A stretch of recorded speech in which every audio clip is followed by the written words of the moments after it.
Halo, semangat pagi pembelajar milenial. Global Science kembali hadir.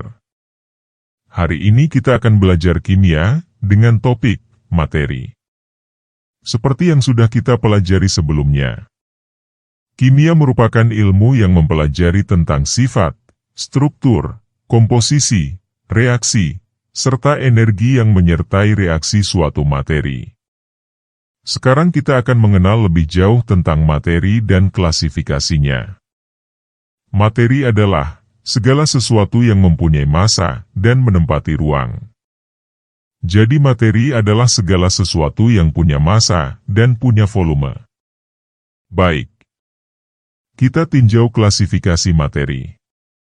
Materi terdiri dari dua bagian besar, yaitu zat tunggal atau zat murni, dan gabungan dari beberapa zat tunggal, yang disebut campuran.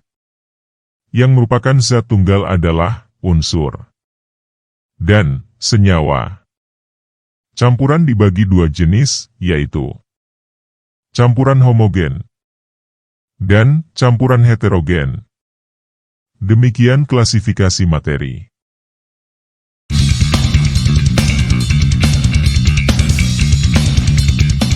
Selanjutnya, kita bahas klasifikasi materi satu persatu. Zat tunggal yang pertama yaitu unsur. Unsur adalah zat tunggal yang tidak dapat diuraikan menjadi zat yang lebih sederhana dengan reaksi kimia biasa. Saat ini terdapat 118 unsur yang telah diidentifikasi, di mana 94 diantaranya terjadi secara alami di bumi. Sedangkan 24 sisanya merupakan unsur sintetis. Unsur-unsur tersebut dikelompokkan ke dalam 3 golongan, yaitu logam, metaloid atau semilogam, dan non-logam. Kita tinjau yang pertama. Unsur logam. Unsur logam memiliki sifat sebagai berikut. Padat pada suhu kamar kecuali raksa. Permukaannya mengkilap jika digosok. Bersifat konduktor, yaitu dapat menghantarkan panas dan listrik. Dapat ditempa dan diregangkan. Berdasarkan kerapatannya, unsur logam dibagi dua, yaitu logam ringan. Logam yang memiliki kerapatan yang relatif rendah, yaitu logam-logam golongan alkali, seperti litium, natrium dan kalium. Logam golongan alkali tanah, seperti magnesium, kalsium, barium. Dan logam aluminium, yang juga termasuk logam ringan. Logam berat, yaitu logam yang memiliki densitas relatif lebih tinggi dibanding air. Seperti mangan, besi, kobalt, nikel, tembaga, seng, raksa, perak, platina dan emas.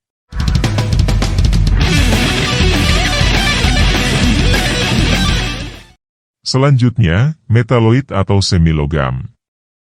Metaloid adalah unsur yang mempunyai sifat logam dan sifat non-logam sekaligus.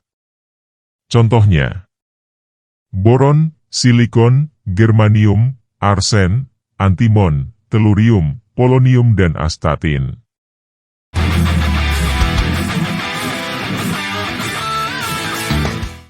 Jenis unsur yang terakhir adalah non-logam. Unsur ini memiliki sifat yang berbeda dengan unsur logam, yaitu pada suhu kamar ada yang berwujud padat, cair dan gas. Tidak mengkilap kalau digosok kecuali intan. Bersifat isolator, tidak menghantar panas dan listrik, kecuali grafit atau karbon. Yang merupakan unsur non-logam adalah hidrogen, oksigen, sulfur, nitrogen, fosfor, karbon, fluor, klor, bromin, iodin, helium, neon, argon, kripton, xenon dan radon.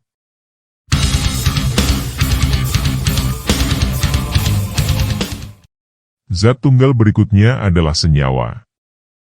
Senyawa adalah zat tunggal yang dengan reaksi kimia dapat diuraikan menjadi zat yang lebih sederhana. Senyawa merupakan gabungan beberapa unsur secara kimia dengan perbandingan yang tetap. Selanjutnya kita tinjau jenis senyawa. Secara umum, senyawa dibagi menjadi dua kelompok, yaitu senyawa molekuler dan senyawa ion. Senyawa molekuler yaitu senyawa yang partikel penyusunnya berupa molekul dan terdiri dari unsur non-logam saja. Contoh senyawa molekuler: air, H2O, amoniak, NH3, glukosa, C6H12O6, urea, CONH2 2 kali, metana, CH4, dan karbon dioksida, CO2.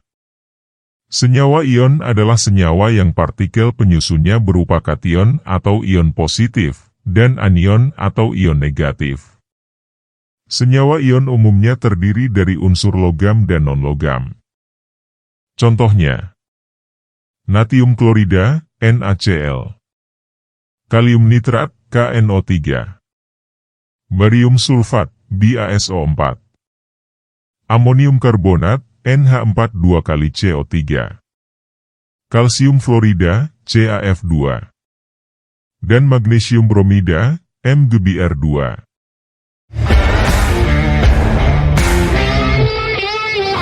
Selanjutnya, kita bahas partikel penyusun materi.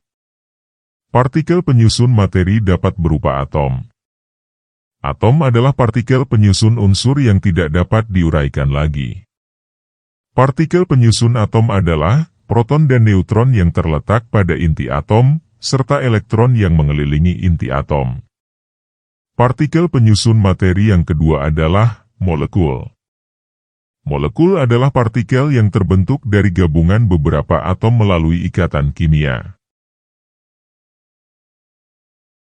Berdasarkan unsur penyusunnya, molekul dapat berupa molekul unsur, yaitu molekul yang hanya berasal dari satu jenis unsur. Molekul diatomik, seperti H2, N2, O2, F2, Cl2, Br2 dan I2. Molekul poliatomik, seperti O3, P4, AS4, Sb4 dan S8. Berikutnya ada molekul senyawa, yaitu molekul yang mengandung lebih dari satu jenis unsur. Contohnya, HCl, NH3, H2O, CH4, H2SO4, C6H12O6, NaCl dan CH3COOH. Partikel penyusun materi yang terakhir adalah ion. Ion adalah atom atau gabungan atom yang bermuatan listrik. Contoh anion atau ion negatif: ion klorida, Cl-, ion sulfat, SO4 2-, ion fosfat, PO4 3-, ion karbonat, CO3 2-, dan ion nitrat, NO3-. Contoh kation atau ion positif: ion amonium, NH4 positif, ion kalsium, Ca2 positif, ion kalium, Ka positif, ion natrium, Na positif, ion magnesium, Mg2 positif, ion perak, Ag positif, ion aluminium, Al3 positif, ion krom 3, Cr3 positif, dan ion tembaga 2, Cu2 positif.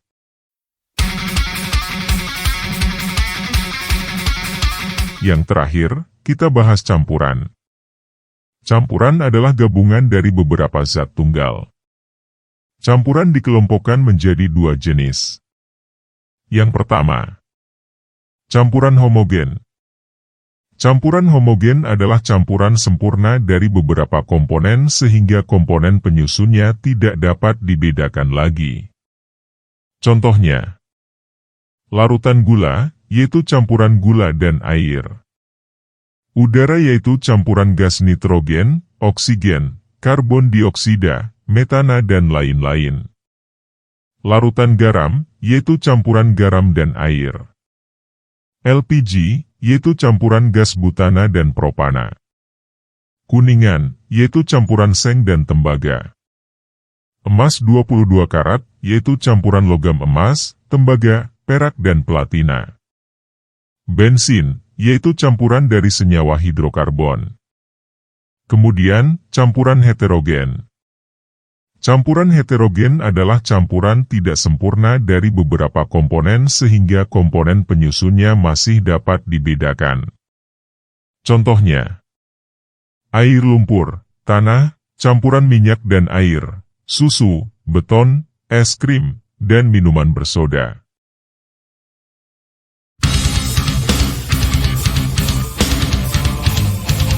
Oke, baik. Sekian pembelajaran tentang materi. Semoga bermanfaat. Jika ada pertanyaan silahkan ajukan di kolom komentar. Sampai jumpa di pertemuan berikutnya. Tetap semangat.